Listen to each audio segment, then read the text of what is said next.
Purple Daily is daily Vikings entertainment. You just want the Vikings to win a Super Bowl before we die. I will ride with this group. Seriously, man. Please. And away we go. And we are back. Bonus episode, Purple Daily. Today, Judd and Declan.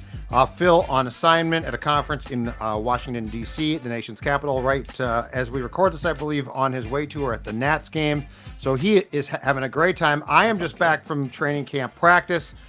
We are going to have Purple Daily write that down tomorrow. And so, because of that, we decided to give you Judd's training camp notes this evening as a bonus episode.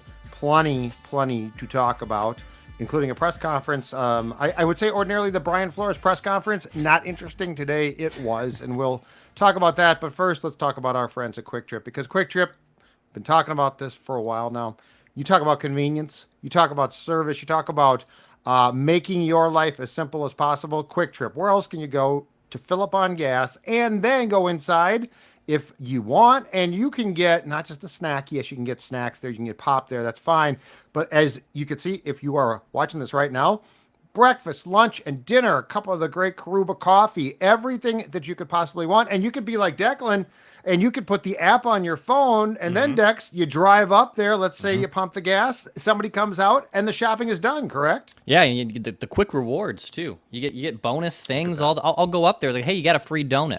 Well, that's a perfect way to start my day. I'll take a free donut. And they're very nice. Quick rewards. Very and nice. And they're very Good nice. service. Very kind. So, yes, check out Quick Trip. We appreciate them, as always, being the title sponsor of this fine program. All right, Dex, let's get to it. So just the background here, and most of you, I'm sure, know by now, but just in case you don't, the background here is that Tua Tagovailoa went on the Le Batard podcast. Well, it was aired. It was probably last week, but he went. The podcast itself was put out on Monday, and in it, for the first time, he's alluded to things with his former head coach Brian Flores, fired by the Dolphins, and now the DC of the Vikings. He has alluded to things before, but I would say it's very safe to say that he went scorched earth. He basically. It got very personal. It was not just this guy, in my opinion, was a bad coach. It was incredibly personal, including this quote in which Tagovailoa said that having a, quote, terrible person telling you things that you don't want to hear or probably shouldn't be hearing will eventually lead a person to starting to believe those things. So he called him a terrible person, which is way more personal than saying he was a terrible coach. It's one thing to say he was a terrible coach. It's another to call him a crappy human being, which is what Tua did. Now, I would say Brian Flores, as the defensive coordinator, Declan, has been a man of few words. Like, it's fine. He's a football coach. But he's not going to get up there like a head coach. He's not going to give you chapter and verse. Sure. He's going to give you, he's going to give you answers that you can use for quotes, but it's not going to knock your socks off. I was speculating yesterday that I thought that he might get up there and make a statement and then say, that's it. I also thought he might get up there and say, you know what? I'm not going to take questions. Like, I am the defensive coordinator of the Vikings, and that's it.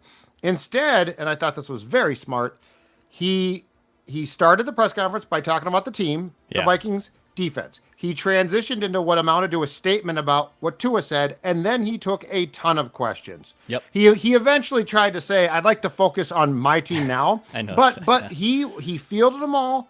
I thought he did a great job. I thought he seemed genuinely emotional, like hurt by this. Yeah. I would say this. He's suing the league, and now he's had multiple players, including, if you recall last year, Ryan Fitzpatrick, the veteran QB on the Dolphins, who is now a broadcaster, came out last year and ripped him. So I think it's very doubtful that Brian Flores gets a second bite at the head coaching apple, Dex. But I thought the way that he handled things today made the best of what is really a no-win situation. I felt like he took the high road. Yeah, I watched the press conference too when it happened, and I appreciated the Josh Metellus and Harrison Phillips standing up to say this is our coach and we support him. Great point. But Here's where I'm at, because I respect him taking the high road, and you can tell that he was not taken back, but he was offended. He was hurt. He mentioned the fact I'm a human being, so yes, I was hurt by those decisions. Yep. And I'm not trying to say he had to deny it, but there was no point in his statements and his questions that he also denied anything. And I don't fault him for that, but I found that to be very interesting. That I think Flores has learned from this too, by the way. I don't think that Brian Flores is the same type of coach and even human being that he was then, that he is now. I think he does grow. In fact, I listened to the whole Tua episode too on Levitard, and Tua mentioned the exact same thing of, if you are in the same mindset as you are every single year in any part of your job, you're not growing, you're not becoming a better human. So both of them kind of echoed the same statement with how they have moved on from that era into their current eras that they're in with their respective teams. But I found it interesting that Flores really didn't deny and come out and say, I that's a flat out lie, or this part wasn't true, or any. He just took the high road, tried his absolute best to deal with that crappy situation, and also try to spin it as, I'm the defensive coordinator for the Vikings, so this is my main job and this is my main focus. I'm not going to let this be much more of a distraction after today. I'll give you the 5 minutes. But I found it a little interesting that he also didn't deny anything. And I think, one, I think that's smart. And two, I don't think that there's, in a situation like this or like that, where it is literally based on perception, right? Like Tua's perception was, you're mean to me. And Flores's was probably, I'm a football coach. And by the way, I'm from the Patriots coaching tree, which is riddled with abrasive people. I like the fact he didn't try to, because if Tua had come out and said specifically he hit me one time, right? And then Flores was like, no, I didn't. But right. I think this is all about perception. And Brian, and look, the Belichick coaching tree is been, as far as head coaches go, pretty crappy. It's been a lot of abrasive. I mean, Josh McDaniels, abrasive as hell.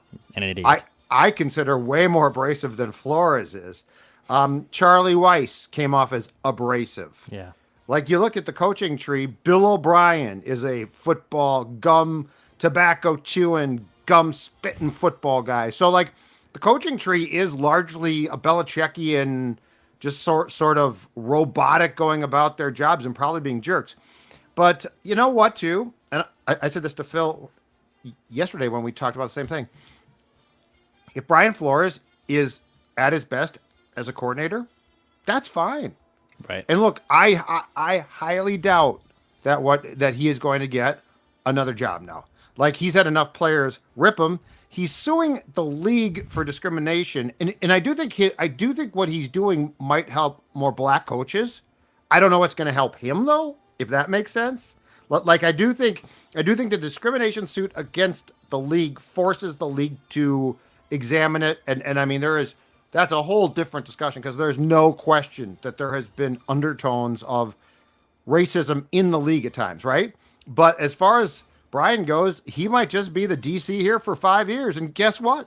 If he is, the Vikings ain't going to complain about it. Exactly. And I do think the defensive players like him, and to what you said, it was telling that Phillips and Metellus, at least at the start of the press conference, stood behind him and basically said, "Are you okay?" or something like that. And Flores was like, "Yeah, I got this," and he did. A couple last thing on this, at least from the Dolphins side, is look, Tua, and I kind of like Tua, and I like Mike McDaniel. He's this goofball, but also incredibly smart and very observant of his feelings and his awareness and all that stuff. And they've done a really good job to build up that team. But Tua also played for Nick Saban, who's about as hard-assed as it gets. Yeah. So when people say Tua's just soft because he couldn't handle Brian Flores, dude, he was playing for Nick Saban. He's friends with Nick Saban. He's going golfing with Nick Saban now that he's not a coach anymore. I found that to be just also very weird. And as it relates to the Vikings, let's spin this also to the Kirk Cousins era. I mean, KOC gets Kirk Cousins out of his shell a little bit, and now Kirk's posting funny things about his music playlist, which, by the way, I absolutely love. You see a different side of him in the 2 years with Kevin O'Connell versus the other 3 with Mike Zimmer. There's different style of coaching that just gets people, out of their shell a little bit and figures out how to maximize things. Same thing happened here in Minnesota. Now, Kirk, I think, is too I would be surprised if Kirk ever went on the record and ripped Zimmer the way Tua ripped Brian Flores. I'd be very surprised by that, at least as a player. Maybe in his post-playing days he might open up that vein. But both those things also totally existed here. Yeah, absolutely. And you know what, too? Like, Flores is a X's and O's defensive, really, I don't know if genius is the right word. It's overused, but he's very smart there, okay? Zimmer was too. But the reality is, when you're a coach, you've got to basically deal with, well, heck, now 90 guys. But when the season starts, 53-man roster, practice squad, and the most important guy is the quarterback.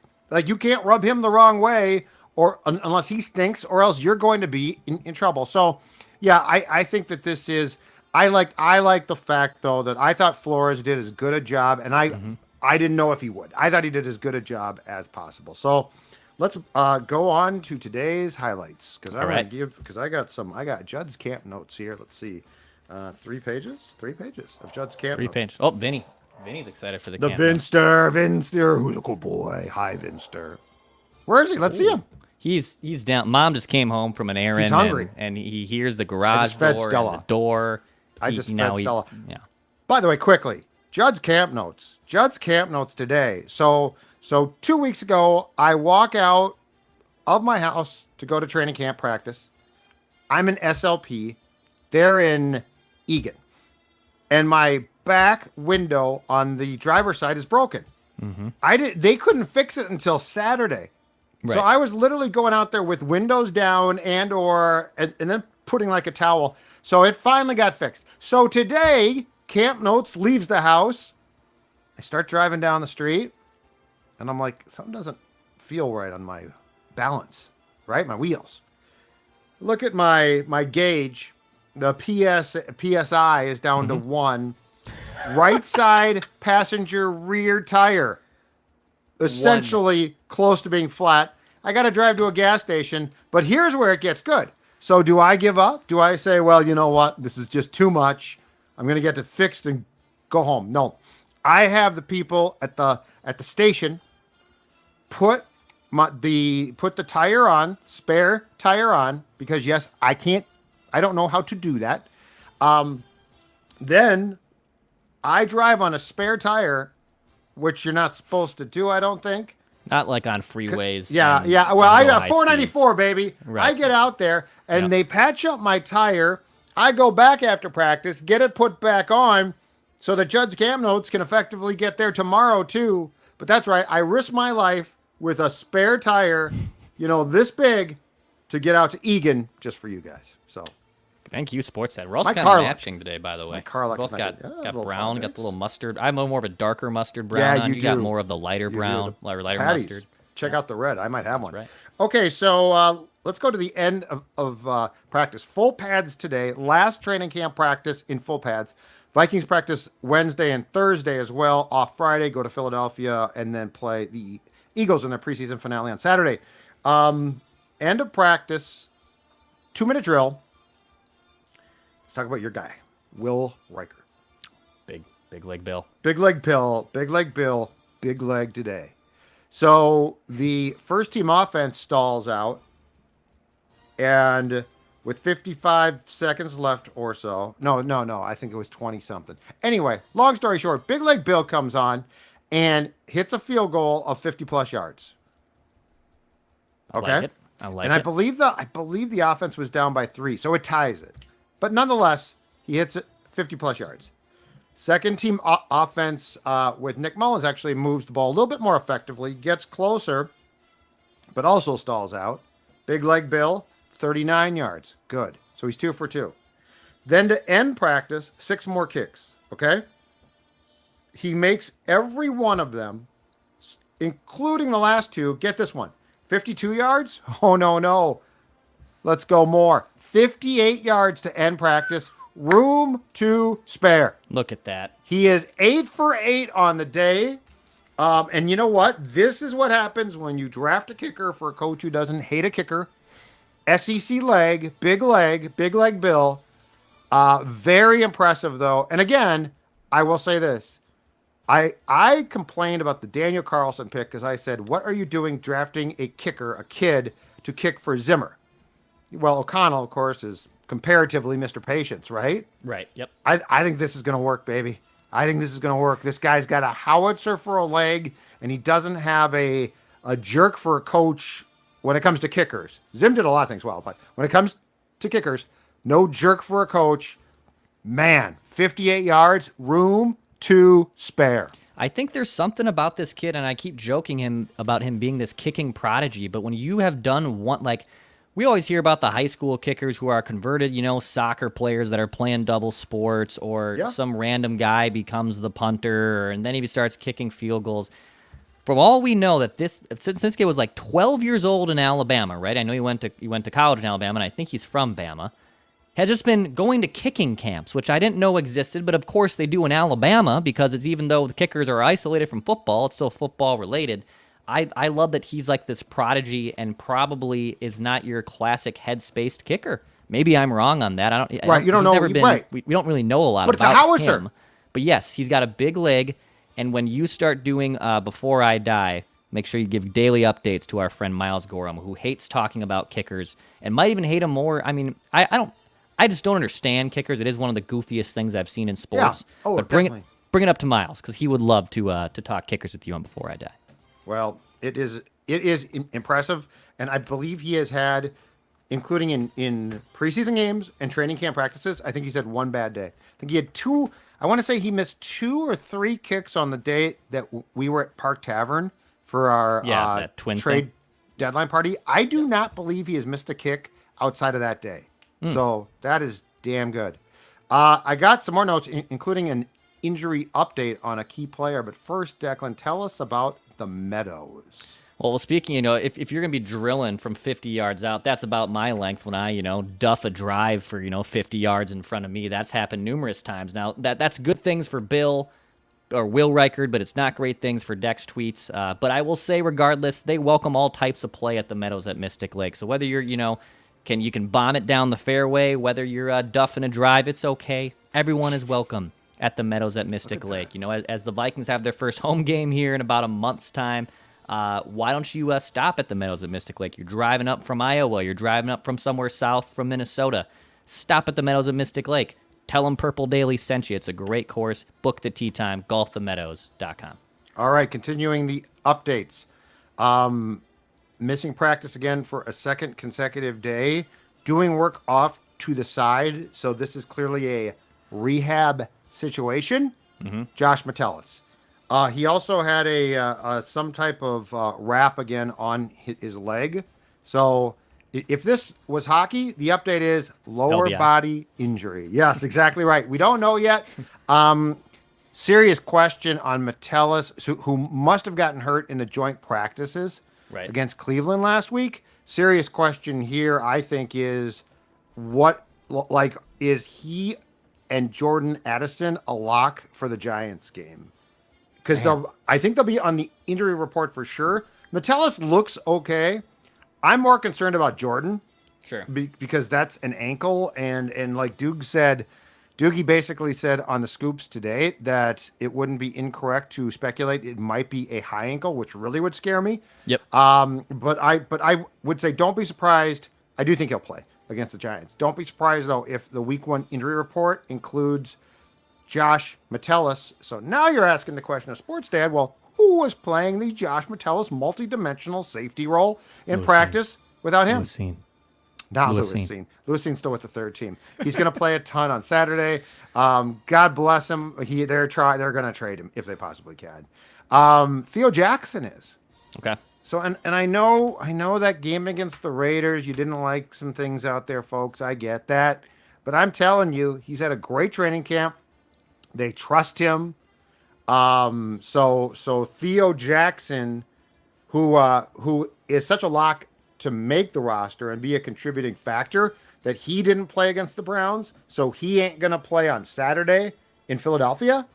Theo Jackson is the replacement. So that's update 1 on the injury front. Okay, and I know you'll have some more injury updates, I believe, here in Judd's camp notes. Hit the like button and subscribe button right here on Purple Daily, as Judd has been literally grinding his car to a screaming halt over the last 3-4 weeks to get to training camp practice to and from. He's got tough. That's right. It's got that meniscus in that car. Got nothing on me. It's gone. We're still playing through. Exactly. Honestly, we're 19 days away, I believe, from the season opener. It was 3 weeks from Sunday, so we're 19 days out from week 1 in the Giants. And we got one more, I'm going to call it meaningless preseason game without some, fringe roster things. Yeah, it's depth, guys. Rest up. Everyone who is they a minor league, just ice. Put on some sweats. Maybe, put on one of the practice jerseys so you can have your name or something on there. Rest up. Yep. The joint practice is done. We're all good there. I don't want to go into week 1, which, by the way, is the most winnable game on the first 7 to 8 weeks of this schedule.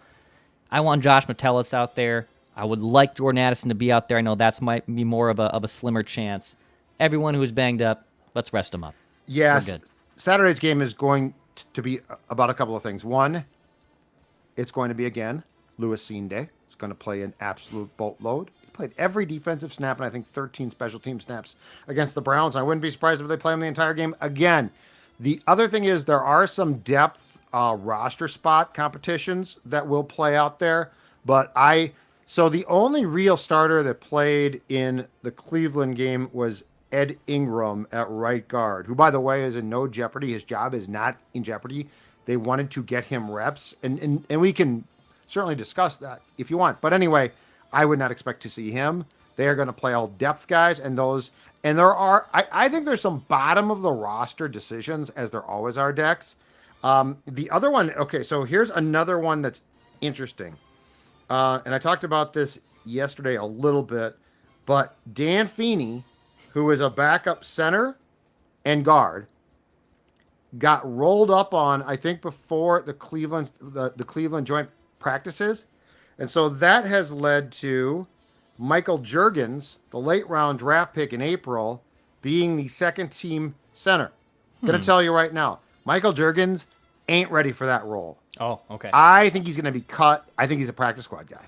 But it will be interesting if Feeny is not set to go by the opener against the Giants, what the plan would be for Bradbury's backup. If Feeny is prepared, I think he is that guy. But Feeny has not taken part in practice now this is the second week. And I don't think it's super serious, and perhaps he'll be fine. But it's just interesting because Juergens has gotten a ton of work, and it's great for him.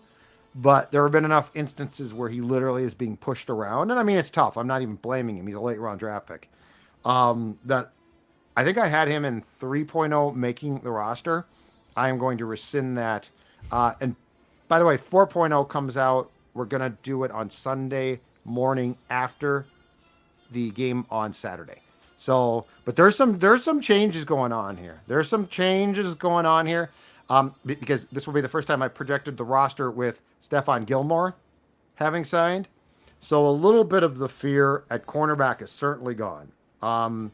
So the update, though, is that those are two guys. Robert Tonyan, the tight end, back today, did individual drills, did no teamwork, and he's coming off a back problem.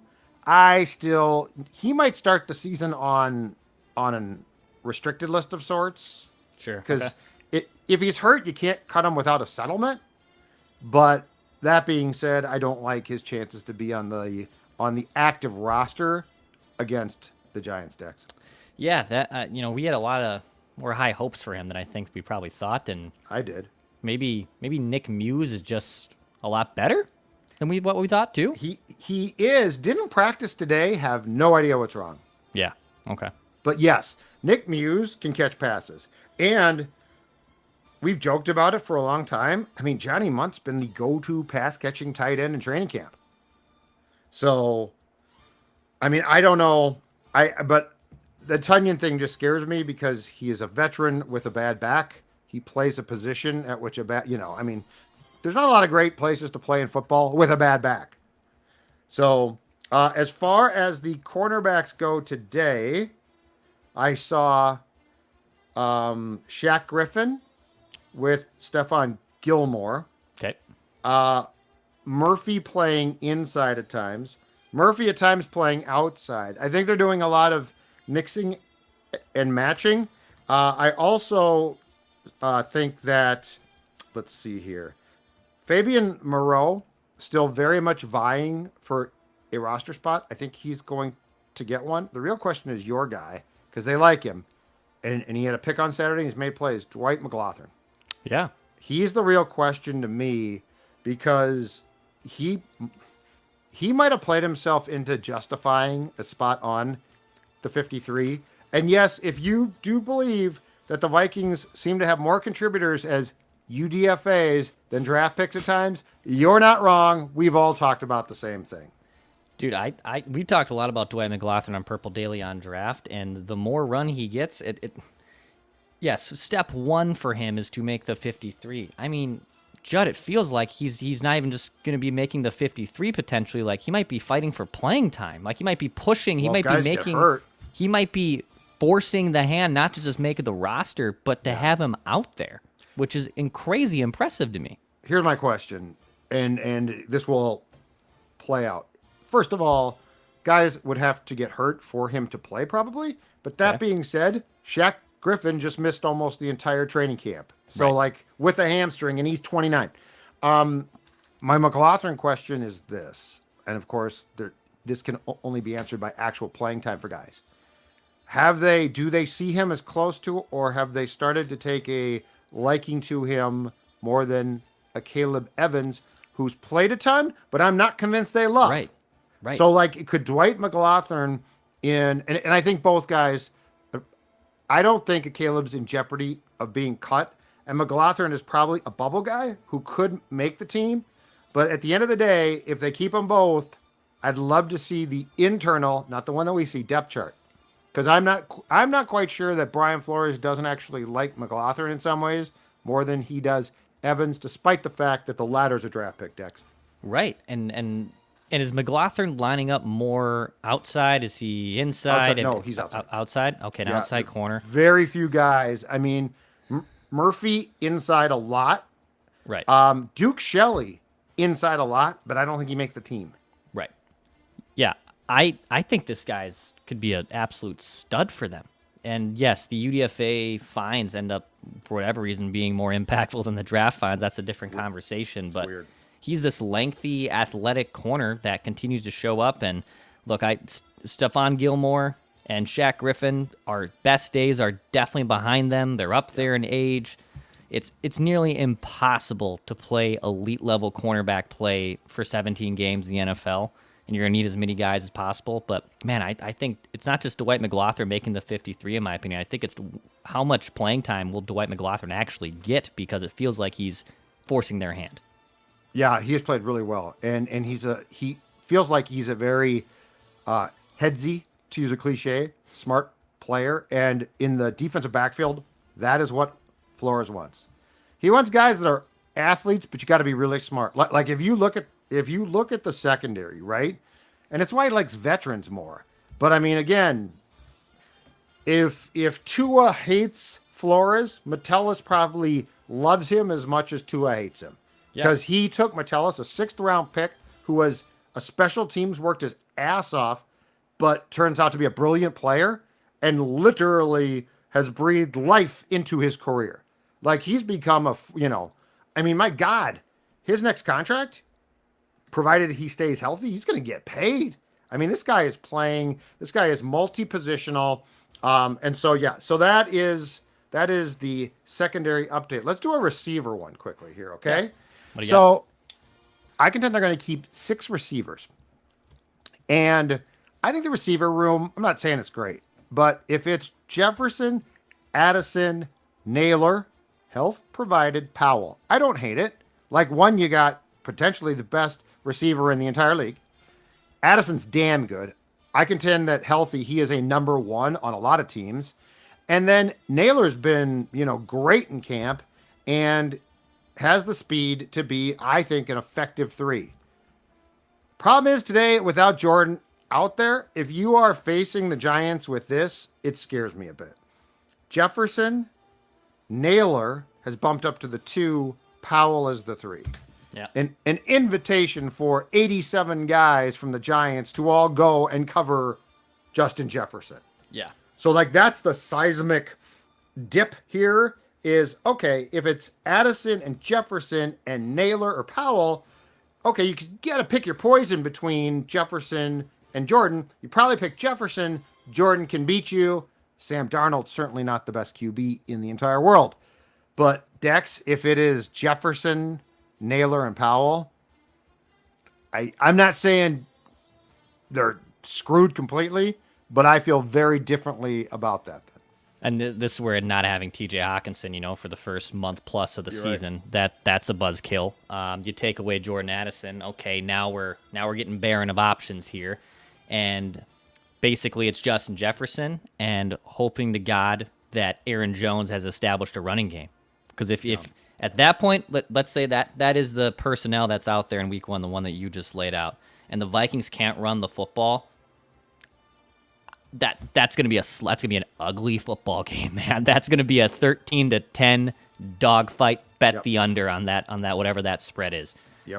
That would concern me, because yes, you're without Hawkinson. If you're without Addison, you're just starting to lose some pieces, which obviously would not be good for the Vikings offense. Yeah, and at the very least, when it comes to Jones, not just establishing the run, but also the screen game.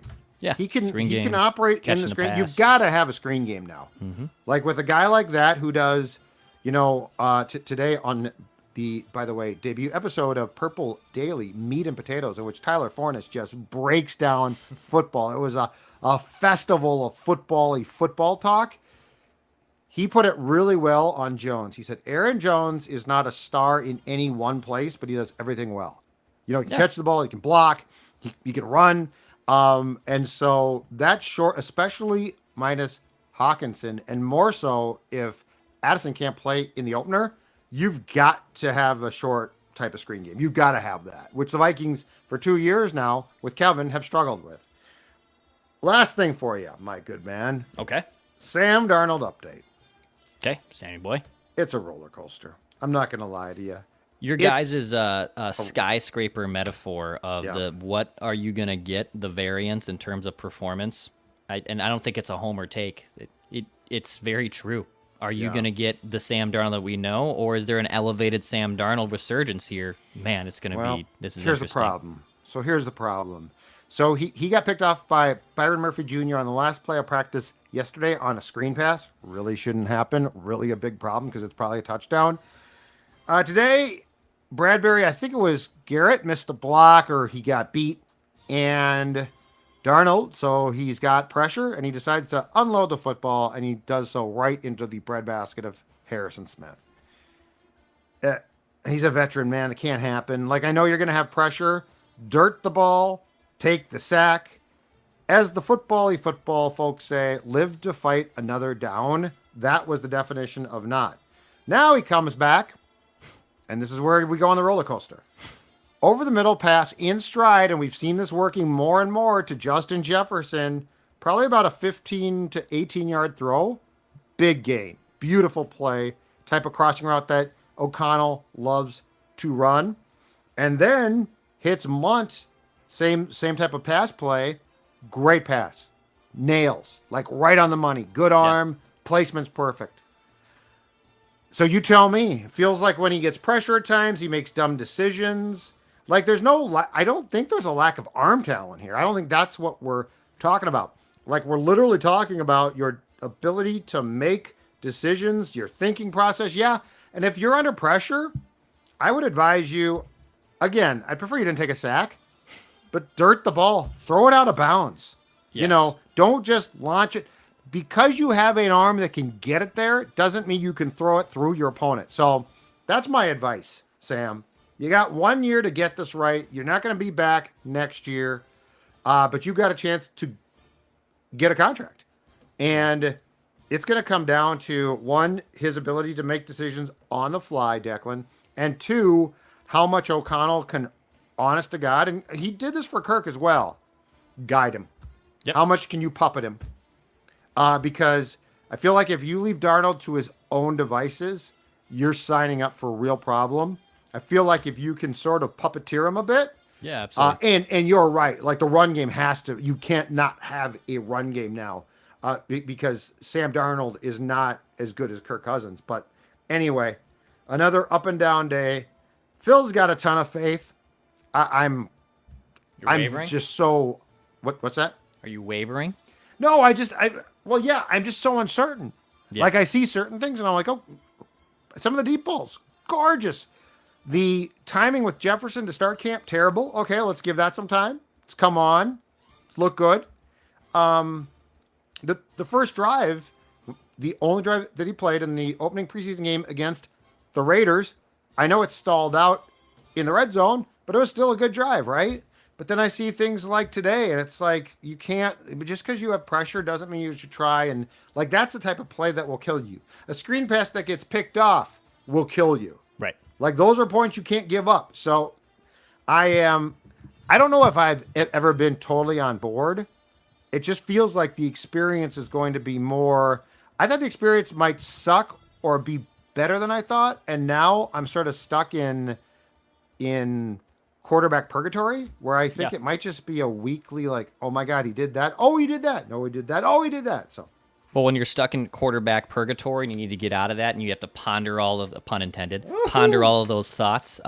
You like to sit on the deck. I know. Oh, I do, love to sit right? on the deck. And other people I know like to sit on their deck, especially early to watch the football game. They got the TV out there, but maybe they're looking to update the deck. Judd, who do they call? Oh God. So let's say they look around and fall is coming. And fall's a great time to be out on the deck, to your point, Declan. And you're looking around your deck and you're like, you know what?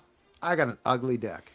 This is going to be very easy to recall because the best people to contact are our friends at uglydeck.com. They are on a mission to rid the world of ugly decks. You're looking at gorgeous decks right there. Book a free deck estimate this month and get 3 free footings included.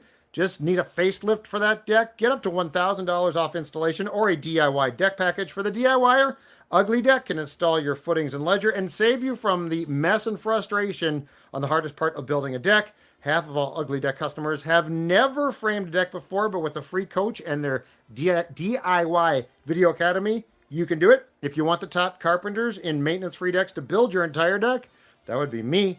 They build year-round, so book a free estimate today for a new deck this year. Uglydeck.com to book your free estimate. Uglydeck.com. So turn your deck, your ugly deck, into a gorgeous deck thanks to uglydeck.com. Ton of stuff right now on the Purple Daily YouTube channel. We have an update from yesterday's practice that was on this feed. We have Meat and Potatoes, the debut episode that you can expect. It's good. With Judd and Tyler. Forno was fantastic. I bet he was. Oh my God. If you want the just in the trenches, like just the dirt of football, Tyler Fornes. I mean, meat, potatoes, and football. If you just gave me 3 words and put a name next to it, or give me a Family Feud board, who's the most likely name that you think of? I think Tyler Fornes. I absolutely do. A good baked potato with some sour cream and butter and some chives. We had some kebabs last night for dinner. Oh, I love the kebabs. Love the kebab. Oh boy, football on a stick right there. I gotta love it. So yeah, hit the like button, subscribe button. Plenty of stuff in your ear holes and on your YouTube screens from us here from across the day at SKOR North. This is Purple Daily. Write that down. Predictions coming tomorrow. We'll be talking at you then.